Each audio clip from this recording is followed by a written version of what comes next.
রায়পুরে মা মেয়ে সহ একই পরিবারের 4 জনকে কুপিয়ে হত্যা, গণপিটুনিতে ঘাতক নিহত।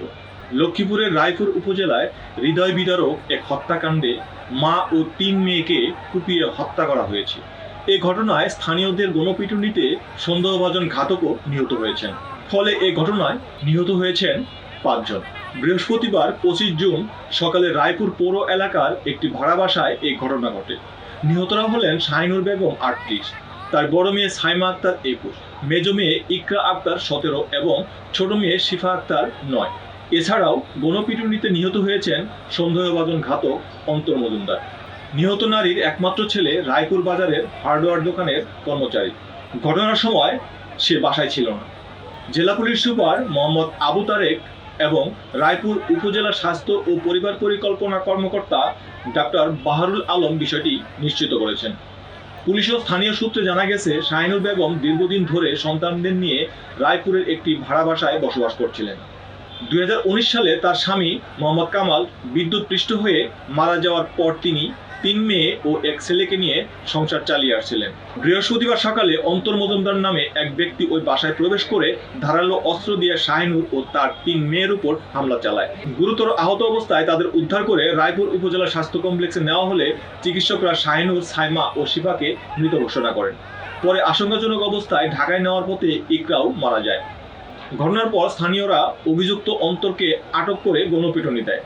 গুরুতর আহত অবস্থায় তাকে লক্ষ্মীপুর সদর হাসপাতালে নেওয়া হলে সেখানে তার মৃত্যু হয়। পুলিশ জানায়, অন্তর মজুমদার নোয়াখালী সুবর্ণচর উপজেলার বাসিন্দা এবং তিনি আগে ওই এলাকায় ভাড়া থাকতেন। প্রায় 7-8 মাস আগে বাসা ছেড়ে চলে গেলেও পূর্ব পরিচয়ের সূত্রে তিনি ঘটনাস্থলে আসেন বলে ধারণা করা হচ্ছে।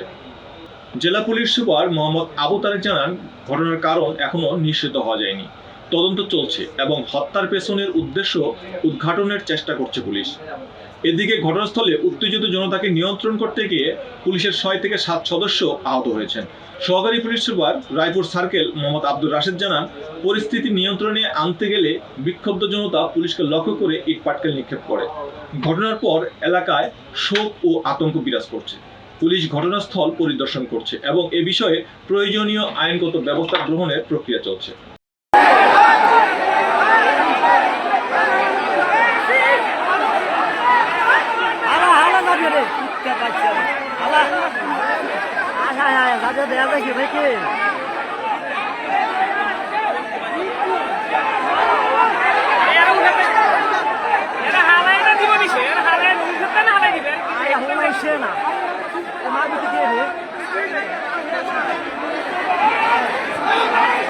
কোন জায়গা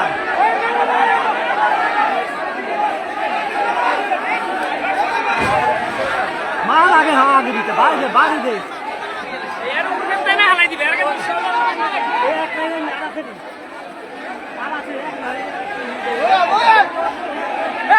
ঘর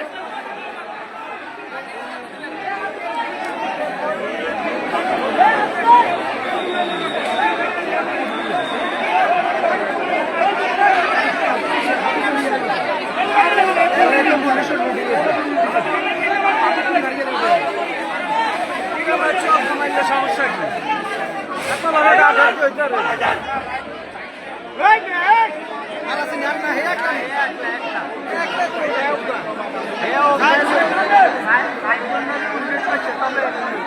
কি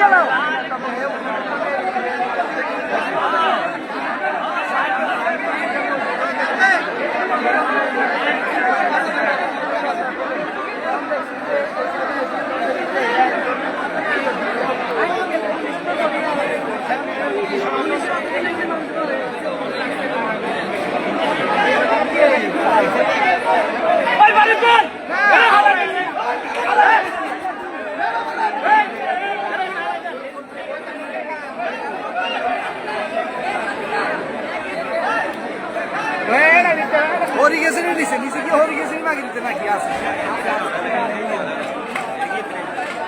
ও হেসার দিন আমার সাথে লাগে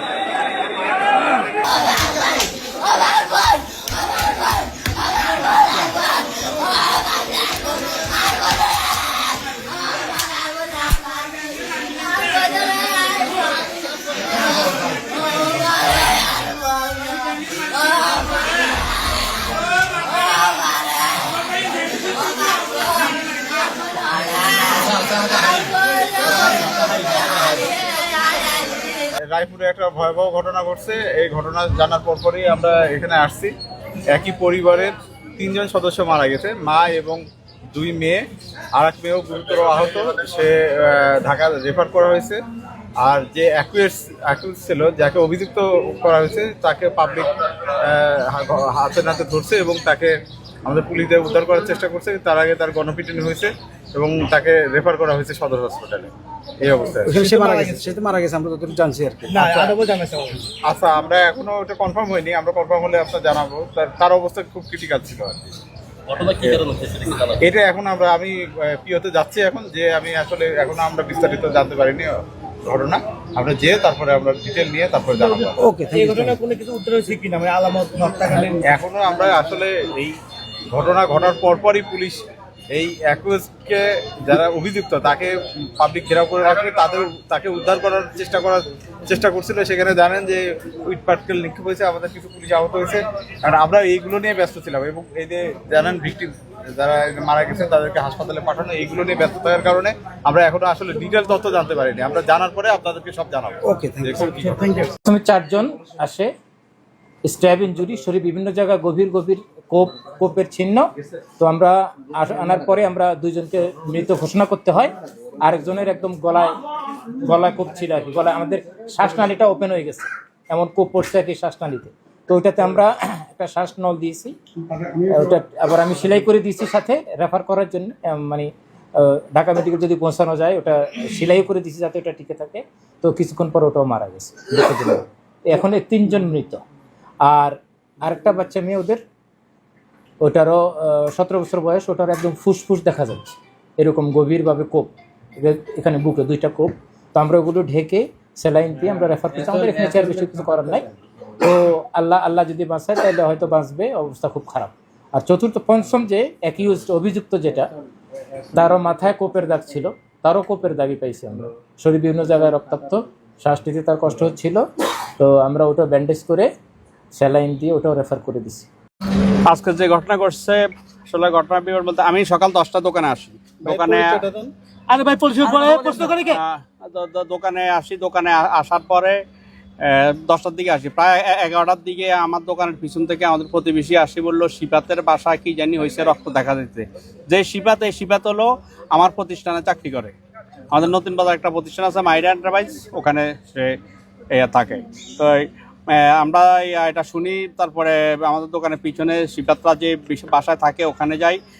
আমরা দেখতে পাই যে একটা ছেলেরে সবাই খোঁজ করতেছে, একটা ছেলে 2 বিল্ডিংয়ের মাঝখানে ছিল। তো হেরে খোঁজ করছে, হেরে খুঁজে করি ধরি, হেরে হাসপাতালে পাঠাইছে। আমরা জানতে পারি যে ঘটনা ঘটেছে এই ঘটনা সেই ঘটাইছে, যেহেতু সে ছিল। আমরা এর বেশি কিছু আর আমরা জানি না।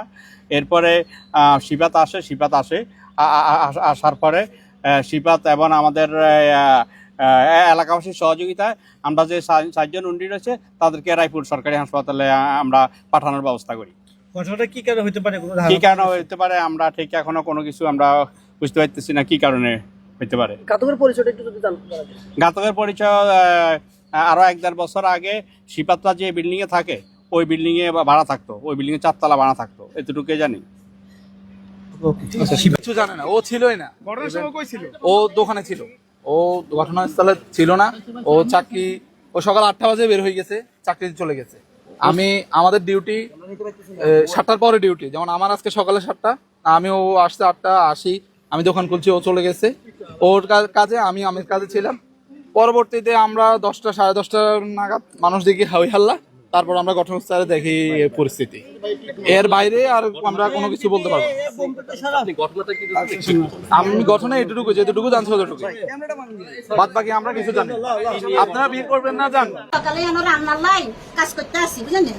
তো হেরা তো আঙ্গুর তো অনেক পিছনে না, সামনে দিয়ে হইলো হেতগো গেটে।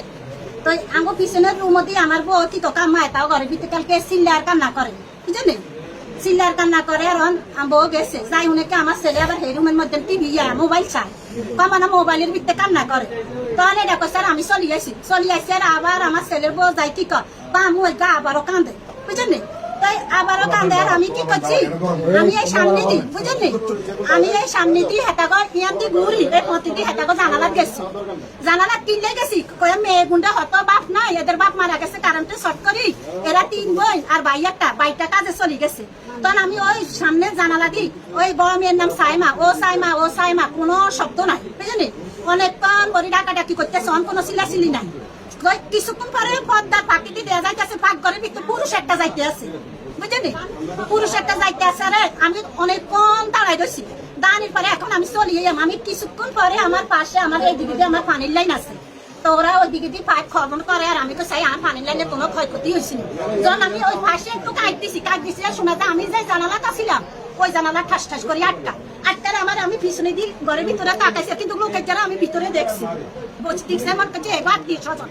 তখন আমি লোকেটারে কই তুমি কে, আইকো তুমি কে, অনেক কইছে কয় আমি এগো কলমাল করতে মাইছি, এর হাতে একটা ফ্যান যদি এটা কই হে তাকে দরজা খুলি এমন ওই যদি ওই ফ্যানটা হাতে আছে সে উলঙ্গ ছিল যতই সম্ভব একে সিগারেট খেলাইছে, সিগারেট খেলাইছে। আর এই যে কইছে আমি কলমাল করতে মাইছি, আমি ভাবছি কি এ হয়তো কলমাল করতো আই এগো মেয়ে করে ধরছে দর্শনের লাই, আমি বাইরে দিয়ে গেটার খেলাইছি হয় না, বাইরে দিয়ে গেটার খেলাই এগো পাশে রাস্তা কেউ নেই, যদি ফ্যান ইন্ডার থাকতো তো এ বাইরে যেত, এ ফ্যান ইন্ডার না থানে এই গেটারটা মনে ফ্যান করছে।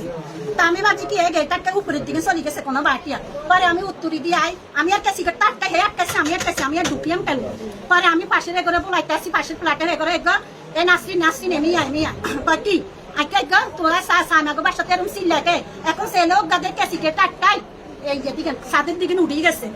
আর মহিলা ব্যাকেরে ডাকছে এটা বৃত্তি নিচ্ছে কলমাল করতে আসছে, মনে মাইয়া ঘরে দর্শন করছে মা নাই।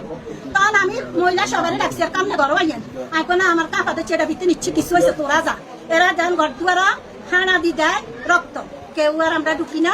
এই পর্যন্ত কি হয়েছে আজকাল আমরা হাউটা করি মহিলারা চিকুট দিছি, গলা টলা ভাঙি গেছে, রক্ত দিয়ে বুঝছি কোনো অঘটন করছে, আমি তার ঘরে ঢুকিয়ে না, ওরা ঢুকছে।